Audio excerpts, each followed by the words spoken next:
Hello and welcome to an edition of Genesis Law Firm Teaches. Today's topic, why incorporate? Put a little bit more accurately, the topic is why form a limited liability entity? And there are many different entities out there that you could form. For example, you could become an LLC, limited liability company. You could become a corporation, or a limited liability partnership, or a limited partnership. So lots of options. The reason you would form one of these entities is that they create an entity shield. That entity shield protects the owners against liability that the business would otherwise be responsible for. So for example, if an employee does something bad and somebody sues the business, this entity shield would protect the owners. What it means is that if somebody sues the business and there's an entity shield in place, the person suing the business usually can't collect from the owner's personal assets, like the owner's home, the owner's bank accounts, the owner's cars, the owner's retirement accounts. If you want to protect your own personal assets and limit the business's liability to only the business's assets, usually you'll want to form a limited liability entity. There are actually three main reasons why you might want to form a limited liability entity or incorporate. I'm going to go through each one of those three. The first one is exactly what we have already discussed, and that is that you want to incorporate to create this entity shield.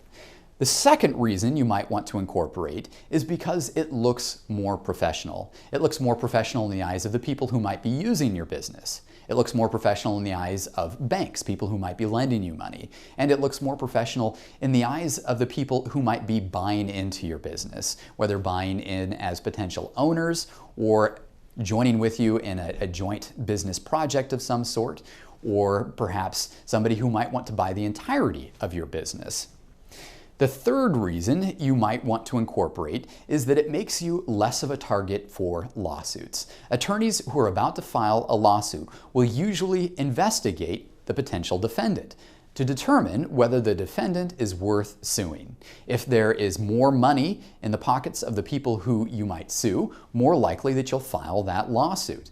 If there is a limited liability structure in place, less likely they'll sue because there are less assets to pursue. Not all business entities are created equally. So as we have discussed, you want to form an entity shield in most situations. If you don't, if you're a sole proprietorship or a partnership, then there is no entity protection for the owners whatsoever.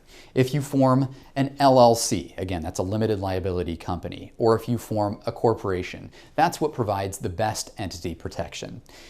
If you form an LLP, that's limited liability partnership, or a limited partnership, that provides some entity protection, but not as much.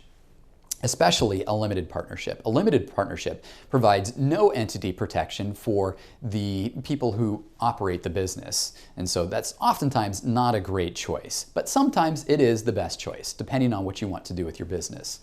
Today, we're not going to be getting into the topic of which entity type is best. It's a large topic, and as I mentioned, it depends upon what the business is trying to accomplish. If you would like more information on this or related topics, I would encourage you to go to our website and click on the Resources tab, which is in the upper right-hand corner. That'll provide you with more videos and articles. And if you would like to get to the article that's on this very same topic that we've been discussing today, here is the web address.